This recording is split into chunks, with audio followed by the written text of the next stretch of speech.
저는 원래 기획안은 경건, 경, 존중, 바이오필리아 이렇게 여러 개념들이 들어있는 주제인데요. 이 개념들을 전부 이 자료집 안에 다 넣었습니다. 넣고 실질적인 오늘의 주제는 경, 자기 완성을 위한 신유학의 자아관리법 이렇게 잡았습니다. 경 한 글자로 잡았습니다. 사실 제가 전공하는 분야가 유학, 신유학, 성리학 이런 쪽이고, 그래서 이러한 학문의 영역에서는 경 한 글자면은 충분히 다 커버할 수 있다고 이렇게 생각이 됐기 때문입니다. 해결은 모든 철학 사상은 시대의 자식이라고 그런 적이 있죠. 경 공부 또한 마찬가지입니다. 수양 공부 또한 마찬가지입니다. 특정한 시대적인 환경 속에서 그 환경 속에서 추구하는 어떤 자아와 인격의 이상형이 있고, 그걸 추구하기 위해서 이러한 공부법이 탄생하게 된 거죠. 자, 그럼 이 송대 유학자들은 전부 다 정좌 수행을 했는데, 흔히 북송대의 5명의 위대한 사상가를 북송오자라고 부릅니다. 그 중에 주령계는 주정 공부를 최초로 정립을 시킨 사람입니다. 주정, 정을 주로 한다. 고요함을 주로 한다. 그래서 고요함이란 것은 의식의 동요를 제거하고 극도로 안정된 상태, 고요한 상태로 들어가는 것을 주정이라고 합니다. 이런 주정 공부를 통해서 입성하려고 했다. 성인 경지에 들려고 했다. 이제 주자는 남성 사람이에요. 주자도 젊었을 때는 똑같은 방식의 수행 공부를 했어요. 스승인 이연평에게 숙제로 받은 게 바로 이 8글자예요. 묵좌증심 체인천리하라. 묵좌하라. 증심은 마음을 맑게 가라앉히는 게 증심이에요. 그러니까 침묵 속에서 고요하게 정좌해서 마음을 맑게 가라앉히고 천리를 체인하라. 천지의 본성을 체인하라는 거예요. 원시유학에서는 이 정좌라는 개념이 없습니다. 묵좌라는 개념도 안 나옵니다. 이렇게 강한 구도적 수행은 원시유학에서는 볼 수가 없죠. 그래서 송대, 소위 신유학이 탄생해서 무르익어가는 과정에서 이러한 정좌 수행이 유학 안으로 들어왔고, 유학 안으로 이러한 불교적 요소가 들어오면서 유학은 신유학으로 새롭게 건립이 된 거예요. 불교 승려의 관점에서는 지금 북송대의 신유학이 일어나면서 당대에 너무 불교가 성행해가지고 이 사회적인 기강이 피폐해져가지고 송대에는 이제 나라를 경영하기 위한 어떤 정치적인 이념으로 유학이 새롭게 부상을 하게 되고, 이 과정에서 불교가 굉장히 타격을 입게 됐어요. 그러니까 불교의 승려들이 앞장서서 유교와 불교의 융회를 시도를 하게 된 거예요. 불교에서 추구하는 것이 유교에도 있다. 유교에서 추구하는 것이 불교에도 있다. 우리가 그렇게 다툴 것도 아니고 적대시해야 될 것도 아니고 우리 같이 가자. 이 불승들의 입장에서 나온 유불의 융회이고, 유학자들의 입장에서는 원시 유학에 결여되어 있는 부분들, 정교한 형인상학적 체계가 없다. 정교한 수양법이 없다. 이제 이런 형이상학적 이론, 수행 공부의 요결 이런 것들은 이제 불교로부터 받아들이기 위해서 유교 쪽에서는 불교 쪽에 손을 내밀고, 불교 쪽에서는 자기 살기 위해서 유교 쪽에 손을 내밀고 해서 서로 손을 맞잡고 이렇게 유불의 융회가 이루어지게 되는 거죠. 그래서 불교의 견성 수행의 개념이 유교적으로 재구성돼서 구중이라는 개념으로 탄생하게 돼요. 중을 구한다. 중은 자의 본래 면목이다. 그러나 많은 사람들이 이 구중을 수행을 한다고 정좌에서 앉아서 내면으로 고요하게 침잠해 들어가는 걸 보고 정의천이라는 학자가 이제 비판의 화살을 날립니다. 정의천의 말을 보세요. 함양, 수용경, 함양을 위해서는 반드시 경 공부를 써야 된다.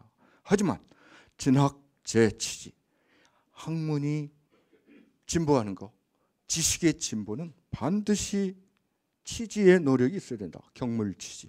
이게 경험적이고 구체적이고 분석적인 인지 활동이 있어야 된다. 인지 노력이 있어야 된다. 그래야 세상에서 원만하게 우리가 살아갈 수가 있다. 그럼 지식론의 차원에서 우리가 추구해야 될 건 중이 아니라 리다. 리. 정의천을 이어받은 주자 역시 이러한 초월적 자기 집권에 대해 굉장히 비판적이었어요. 왜 그랬을까? 반성을 해요. 곰곰 생각해봐요. 의식활동을 중지한 상태에서 나의 본래 마음을 다시 보려고 한다. 관심. 본래의 면목인 중을 구하려고 한다. 구중. 참된 본성을 보려고 견성하려고 한다. 이건 논리적 오류다. 의식활동이 다 끊어진 상태에서 다시 어떻게 뭘 보냐. 끊어졌다며. 논리적으로 셀프 리퓨테이션이다.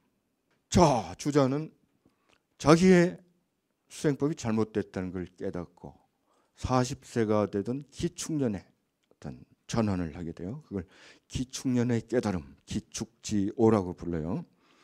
이 기축년을 계기로 새로운 수양론을 건립하게 된다. 이게 바로 이제 경공부의 시작이에요.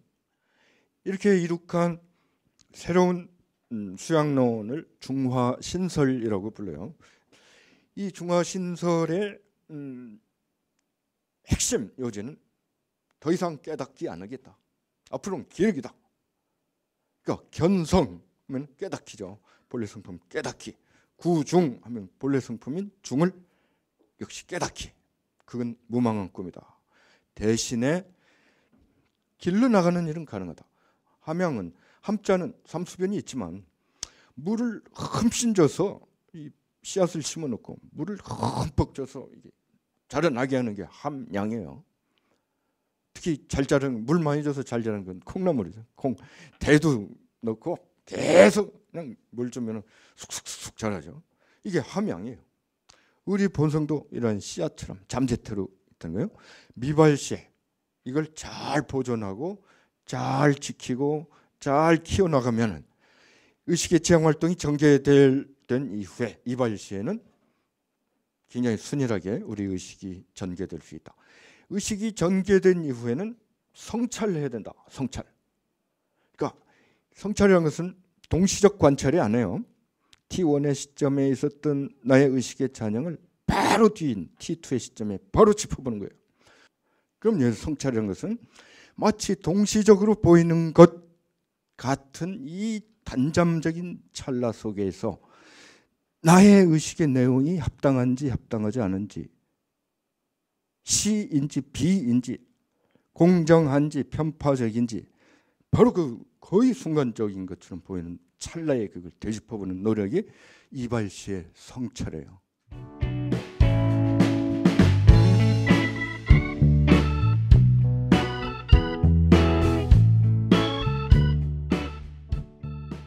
중용에 나오는 중화에 이르는 목적, 그걸 추구하기 위해서, 달성하기 위해서 이 경공부를 하는 거예요. 의식의 지향활동이 개시되지 않았을 때 미발시에는 그 본체를 함양한다. 그러니까 흐트러지지 않도록 함양한다. 그리고 지향활동이 개시된 후에는 그 작용의 조화와 중절을 이루는 일이 치중하다. 자, 조화라는 것은 우리의 감정이나 의식활동이 그 상황에 적합하게 되는 걸 말해요. appropriateness라고 그래요. 감정 윤리학에서는. 그럼 감정뿐만 아니라 우리의 사유활동 또한 중화가 필요하다. 이 유학자들은 그렇게 봐요. 사유란 것은 정교한 분석과 계산을 통해서 좋은 업적을 이루는 그런 수단이 되기도 하지만 때로는 아주 간교하게도 사적 정당성을 확보하기 위한 자기 합리화의 도구가 되기도 한다. 자, 경공부의 요령에 대해서 태계 선생이 제자 문인 황준량이라는 문인에게 알려준 내용을 간단하게 정리해봤어요. 태계 선생이 이렇게 말해요. 미발시에는 개신 공부의 공부가 필요하다. 개신 공부는 중용에 나오는 구절이에요. 경계할 계자, 삼가할 신자, 두려워할 공구. 이가 항시 두려운 듯 자기 자신을 보존하려는 노력. 이발시에는 말할 것도 없죠. 덕혜 선생은 우리의 의식 활동이 활발하게 전개될 때는 채찰해야 된다. 몸으로 관찰해야 된다. 정밀하게 관찰해야 된다. 나 스스로의 이러한 의식의 흐름에 대해서. 그리고 미발과 이발을 관통하는, 언제나 행해야 되는 노력이 환성, 재기, 조관 등으로 명명되는 공부법이에요. 환성은 불러 일으켜 깨우다라는 뜻이에요. 이거 이제 역시 선종으로부터 유래했는데, 당대 서홍화상이라는 사람이 항시 자기를 불러 깨웠다고 그래요. 주인공은 집에 계시는가 스스로에게 묻고 스스로가 대답하고 스스로를 이제 환성, 스스로 일깨우는 거예요. 그러니까 방만하지 않도록. 재기란 것은 가볍게 일깨워주는 일. 조과는 비추어 보는 일. 주자는 이 미발 공부와 이발 공부를 사람들이 하도 제자들이 구분을 어려워하니까 기마의 비유를 들어요. 평탄한 길을 갈 때는 시시 제시 양약조고가 필요하다. 시시는 때때로 제시한다. 가볍게 낚아채주는 일, 고삐를. 이게 시시 제시예요. 양약조고는 양약은 가볍게 간략하게 비춰본다. 아무리 평탄대로지만 뭐 무슨 짐수레가 가로막진 않았나, 돌멩이가 있진 않나, 가볍게 비춰보는 일. 험난한 길을 갈 때, 굴곡진 길 갈 때는 말고삐를 짧게 쥐어잡고 강하게 말을 장악을 해야 돼요. 마찬가지로 나의 의식에 정밀한 관찰을 해야 돼요. 이게 정찰, 채찰이에요. 경공부에 대해서 주자는 굉장히 산발적으로 많은 예를 제시했는데 한번 쭉 살펴보고 넘어가겠습니다. 개신 공부하라. 두려울 애자. 마음을 항상 두려운 듯 간직할 것. 마음이 흐트러지지 않도록 수렴할 것. 마음으로 아무리 자잘하고 사소한 일이라도 함부로 간과하지 말 것. 한 가지 일을 할 때 그 한 가지 일에 반드시 집중하여 다른 것으로 왔다 갔다 마음이 하지 않게 할 것. 전일 집중할 것. 수사 점검하라. 일의 진행 상황에 계속 쫓아가면서 점검하라. 상성성하라. 항상 또랑또랑하게 깨있어라. 이 마음심 옆에 별성자죠. 가을 하늘에 별을 보면 깜깜한 밤에 또랑또랑하게 별이 밝게 있죠. 그래서 마음심의 별성자. 이 상성성, 이 성성이란 건 그래서 이 남명조식 선생은 뭐 검도 찾지만은 성성자라고 부르는 이 은으로 만든 방울 걸어 다닐 때 떨렁떨렁 소리가 나게 성성자를 차고 다녔다고 그래요. 소리가 날 때마다 자신을 나는 깨어있는가 항상 경계를 했다는 거죠. 정제엄숙하라. 정제엄숙은 우리가 그 북송시대 유명한 판관 포청천 등장하는 TV 드라마 보면은 포청천이 딱 자리에 앉아 있으면 양쪽 기둥에 써 있는 글 중에 하나가 정제엄숙이에요.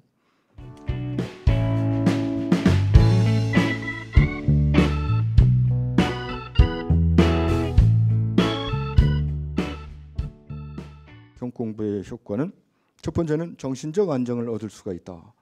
이러한 그 끊임없는 자신에 대한 점검을 통해서 정서, 욕망, 잡념으로 인한 동요가 가라앉게 될 수 있다. 그리고 자기 주제력이 확보될 수 있다. 자기가 자기를 주제할 수 있게 된다. 이렇게 함으로써 본래적 성품의 순일한 반응이 예비대세에 들게 된다. 순일한 본성이 발현하기 쉽게 된다. 이렇게 됨으로써 객관사태에 정명하게 반응할 수 있게 된다. 정명하게. 우리가 중요한 점 하나는 이 신비체험과 혼동해서는 안 된다. 왜 그러냐면은 신유학의 경공부는 이건 그 기도를 통해 얻게 되는 최후에 얻어지는 효과가 아니라 경은 노력이에요. 이러한 심리적, 정신적 안정, 자기 주제력을 얻기 위해 지금 행하고 있는 노력이 공부예요. 자, 전체적으로 볼 때 이러한 경공부는 우리 현대사에 이제 어떤 의미를 가질까 다시 생각해 보고자 했는데요. 에릭 프롬이 The Heart of Man, 그러니까 인간의 마음 이런 책에서 이미 바이오필리아 개념을 제시한 적이 있어요. 이 현대 산업사의 인간들이 잔인성, 잔폭성, 공격성으로 망가져가고 있다. 서로를 죽이고, 이건 네크로필리아라고 그래요. 죽음으로 몰고 가려는 그 성향이 있다. 하지만 이건 인간의 본래 성향은 아니다. 인간에게는 본래적으로 바이오필리아가 있다. 생명사랑의 그런 본성이 있다. 그래 이제 이 생명사랑의 본성을 다시 회복하자, 그런 이야기를 프롬이 한 적이 있는데, 굉장히 오늘 지금 계속 말씀드린 내용하고 유사해요. 신기하게도 내가 추구하고자 하는 이상인격을 설정을 한 후에 거기를 향해서 나는 자기 점검, 자기 함양을 통해서 끊임없는 노력, 바뀌려는 노력을 하고, 그렇게 해서 어떤 순이라고 정화된 인격으로 이렇게 만들어질 수가 있다. 이걸 향한 노력이 바로 경의 수양론이다. 그리고 이러한 수양론은 나 혼자만의 완성으로 그치는 게 아니라 타자의 완성, 다른 생명체까지 동시에 살 수 있게 생명력을 보조해주는 성물까지 나가야 이게 신묘하게 이상에 맞다. 그래, 이러한 자기 완성의 노력이 이 현대사에서는 굉장히 어렵죠. 굉장히 소극적 자유 안에 안주하고 있죠. 상호 간의 불침해라는, 서로 간에 남의 자유, 남의 권리, 남의 재산을 침해하지 않으면 그걸로 땡이다, 끝이다. 상호 무관심. 그 최소한의 준법적인 인간으로서 이제 안주하는 게 근대 이후에 우리 인간들의 모습이라면, 이 신유학에서 경공부를 통해 추구해온 인간의 모습은 최소 도덕에 안주하는 사람이 아니라 최대 도덕까지 자신을 끌어올리려는 그런 열망의 열리, 최소한의 준법적인 의무에 안주하려는 소극적인 인간이 아니라 의무를 넘어선 비욘드 듀티죠. 비욘드 듀티. 최대한으로 자신의 덕성을 고양시키려는 그러한 열망의 열리가 바로 이러한 경공부가 지향하는 바다. 이런 마지막 결론의 말씀을 드리겠습니다.